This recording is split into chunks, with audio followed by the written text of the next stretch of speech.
So, been out here getting my hog on. Just summing up my platform, man. I just got through finished welding the last few pieces on it.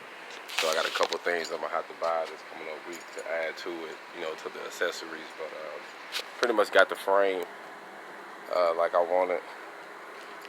Got my lifting knives on there. I just got to cut the holes out or drill the holes, whichever one I do. My post is in. Got it pretty much welded solid. Got my braces in there. So as of now, it's pretty much good to go. I'm gonna clean up the welds on it so I can get ready to paint it. You know what I mean? I ain't gonna grind the welds down. I'm just gonna clean up, you know, a couple of BBs here and there. But other than that, man, I mean, she ready to go.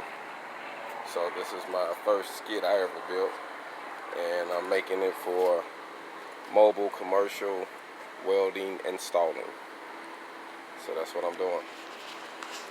Black Phoenix, I'm out.